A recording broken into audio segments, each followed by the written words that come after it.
दूसरे नंबर पे बिहार की राजधानी पटना के ज्ञान भवन में राजस्व एवं भूमि सुधार विभाग द्वारा भूमि सुधार जन कल्याण कार्यशाला का आयोजन किया गया। इस मौके पर राजस्व विभाग के मंत्री और उप मुख्यमंत्री विजय कुमार सिन्हा ने जोनल ऑफिसर से लेकर भूमि सुधार, डिप्टी कलेक्टर, एडिशनल कलेक्टर सहित सभी जिम्मेदार अधिकारियों को कई महत्वपूर्ण दिशा निर्देश दिए। वर्कशॉप के दौरान डिप्टी सीएम काम में ढील बरतने वाले अधिकारियों पर सख्ती भी दिखाई। आइए देखते हैं उन्होंने काम में सुस्ती दिखाने वाले अधिकारियों को क्या कहा।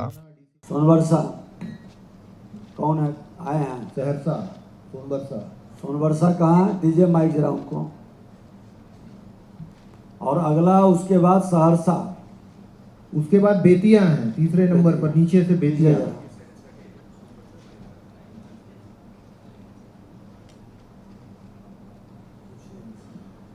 सोनबरसा आपका प्रदर्शन सबसे खराब है, नीचे से आप दूसरे नंबर पे हैं और सभी मामलों में आपका परिमार्जन प्लस में 44% का डिस्पोजल, म्यूटेशन वाले में 57 का, अभियान बसेरा में केवल 7% का, आधार सीडिंग आपकी ठीक है 98% आपने रिपोर्ट किया है, लेकिन ऑनलाइन एलपीसी फिर 95, ई मापी 77। जी प्रणाम सर। सर मैं अभी सर रिसेंटली पिछले शनिवार को चार्ज दिया हूँ सर, और डोंगल भी सर सोमवार को ही एक्टिव हुआ है, तो मैं उसमें नहीं सर उसको डिस्पोज कर पाया एक दिन में। तो मतलब आपके यहाँ पहले कौन था? तो सर चले गए हैं छुट्टी में, तबीयत खराब हो गई उनकी सीओ साहब की, तो मेडिकल में चले गए हैं सर। कौन थे, क्या नाम था? जितेंद्र कुमार सिन्हा सर। नोट करिए जरा उनका हिस्ट्री निकालिए। थर्ड, तीसरा बोलाइए। बेतिया बताएंगे, नीचे से तीसरे नंबर पर बेतिया। बेतिया परिमार्जन प्लस में 60% की वहाँ किनारे खड़े हैं, दीजिए माइक उनको।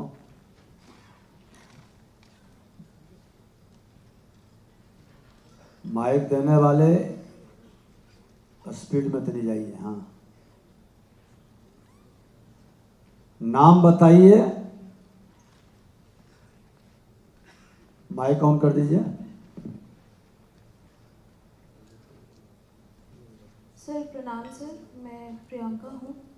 मैं अभी ट्रेनी आ रहा हूँ 69th बैच की, और अभी रिसेंटली ही मैंने चार्ज किया है सर, तो अभी कर रही हूँ सर, धीरे धीरे हो जाएगा। कब चार्ज लिया है?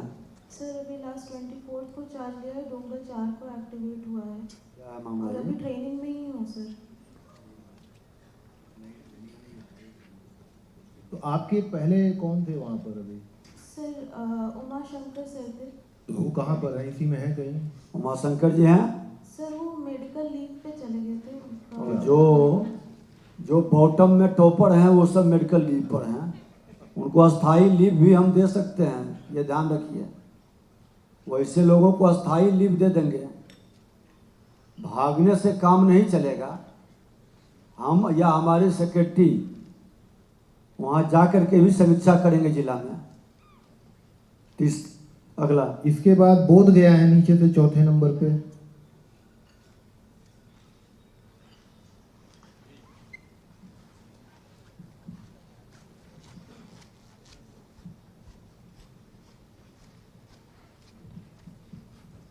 प्रणाम सर। अभी सर मैं चुनाव के समय भी यहाँ योगदान किया हूँ सर। नाम बताइए। चंद्रशेखर नाम है सर मेरा।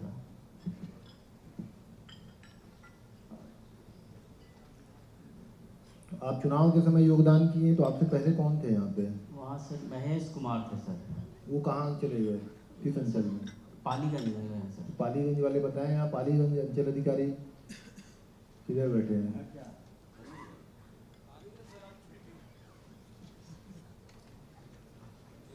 कहाँ है पालीगंज? अपर समाहर्ता है पटना डीसी लाल के एरिया के। पालीगंज में आप हैं? वो भी छुट्टी पे हैं।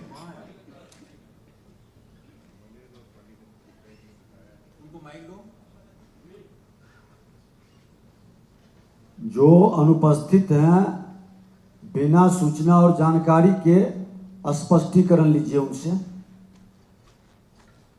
उनसे स्पष्टीकरण लीजिए।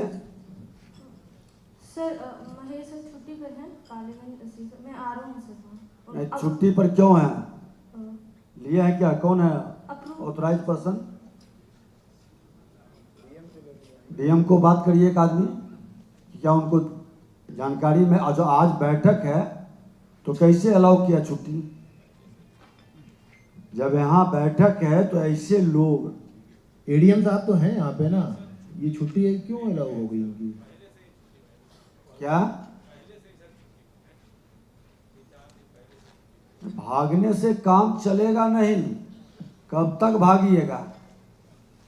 ऐसे लोगों का पीछा हम लोग अंतिम समय तक करेंगे। तो आपका टॉप बॉटम से कुल अच्छा, गए। इस्माइलपुर है, भागलपुर। अच्छा, इस्माइलपुर है, नीचे से 5वें नंबर पे है, भागलपुर इस्माइलपुर।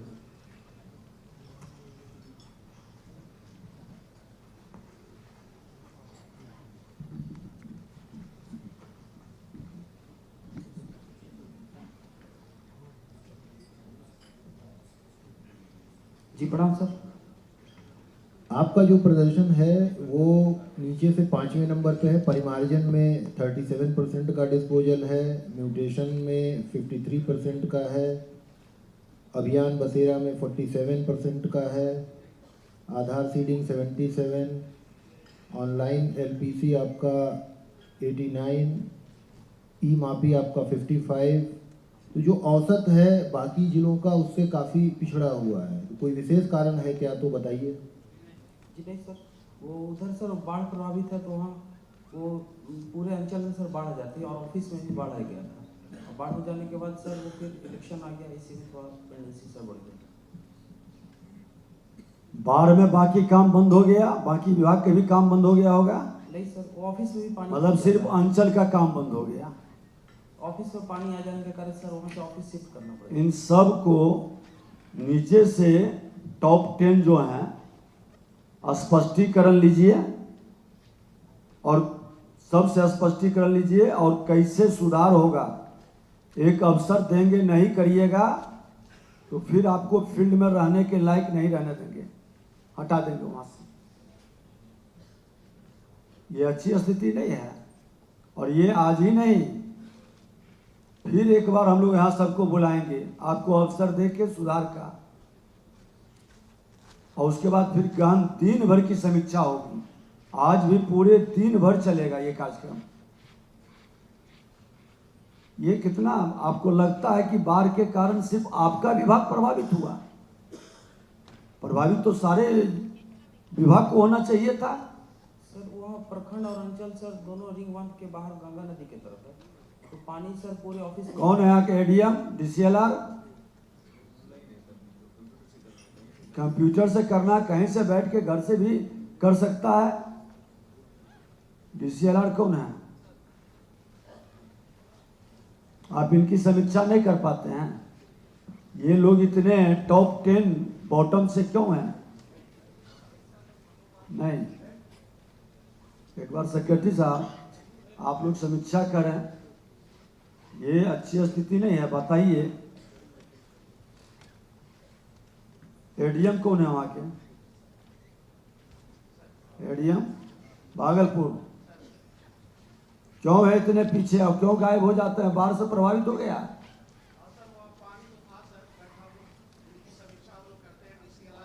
तो लैपटॉप पानी पर चलेगा कि लैपटॉप घर पर भी चल सकता है? ऑनलाइन सिस्टम हम कहीं से भी बैठ के कर सकते हैं। सर बिल्कुल सर हम लोगों ने इनकी समीक्षा किया है सर, और इनको हम लोगों ने बहुत कई बार चेतावनी दिया सर, इनकी थोड़ी सी लापरवाही है सर। स्पष्टीकरण लेकर के काम के योग्य नहीं है तो इस पर विचार करिए। सर जो लोग असफल हैं अपने काम में, फिर उनको काम पर लगाने के औचित्य क्या है? सर हम लोग करते हैं सर, एक समीक्षा और करते हैं सर हम लोग। और इनका बहुत छोटा सा 4 पंचायत का तो इनका अंचल है सर, इनको करना चाहिए सर। देखिए, सबसे बड़ी दुखद चीज है कि अभी आपराधिक कानून अगर जो हम लागू कर देते, हमारा माननीय मुख्यमंत्री जी के निर्देश पर कितना आज सिस्टम को ठीक से बनाया है, आपने जमीन पर उतारा नहीं। अगर जो थाना और सीओ मिल करके जालसाजी करने वाला, फर्जी दस्तावेज का उपयोग कर रहा है, धोखाधड़ी कर रहा है, षड्यंत्र झूठा शपथ दे रहा है, हम उस पर FIR शुरू कर दें तो आधी ये झंझट अदालत की घट जाएगी। क्या घटेगा कि नहीं जी? कौन कौन इस बात से सहमत है? हाथ उठाइए तो। सब सहमत है। और जो सहमत नहीं है वो खड़ा हो जाइए। जो सहमत नहीं है वो खड़ा हो जाइए। एक व्यक्ति खड़ा है, बताइए। अच्छा बैठ जाइए, अब बैठ जाइए, आप तो महान हैं। कौन है इस बात से सहमत कि नहीं सबसे नहीं होगा, अदालत का बोझ कमेगा नहीं? CO का हो, DCLR का हो, ADM का हो, DM का हो या कमिश्नर का हो, उसका बोझ घटेगा कि नहीं? फर्स्ट स्टेज पर ही हम FIR कर देंगे।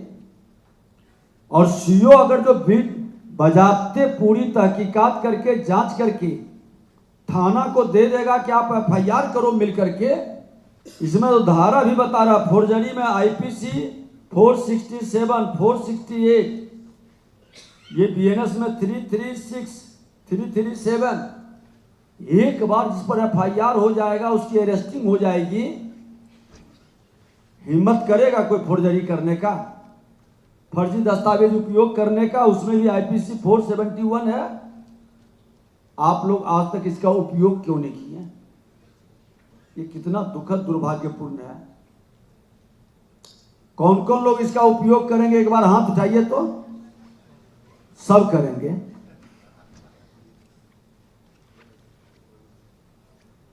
एक एक FIR पर अंचल इस साल के अंदर हो जाएगा। कौन कौन इस बात से सहमत है? जरा हाथ उठाइए। हिम्मत कौन कौन जुटा सकते हैं FIR करने का? एक एक FIR उस फर्जी दस्तावेज जालसाजी करने वाले पर ये दिसंबर के अंदर हो जाएगा। एक आदमी हाथ उठाए, बाकी लोग करें हिम्मत है तो पूरा हाथ उठाओ। आधा अंदर बाहर क्या हो रहा, डर रहे हो? ठीक है, आपकी अग्नि पहले आपने क्या किया हम नहीं जानते हैं। ये 15 दिन में क्या कमाल करेंगे और धमाल करेंगे। आपकी दहशत की गूंज पूरे बिहार के अंदर गूंजनी चाहिए। और जहां दिक्कत हो, सरकार आपके साथ खड़ी है। हमारा विभाग, हमारे सेक्रेटरी सब खड़े हैं, लेकिन पूरे तथ्य के साथ, ताकि आप जब FIR करें तो अपराधी बच नहीं सके। दिक्कत कोई टेक्निकल समझ में हो तो DCLR और ADM आप इनको सपोर्ट करें। अगर ये वीडियो आपको पसंद आया है तो इसे लाइक ज़रूर करें। अगर चैनल अभी तक सब्सक्राइब नहीं किया है तो कर लें और नोटिफिकेशन पाने के लिए बेल आइकन भी दबा दें।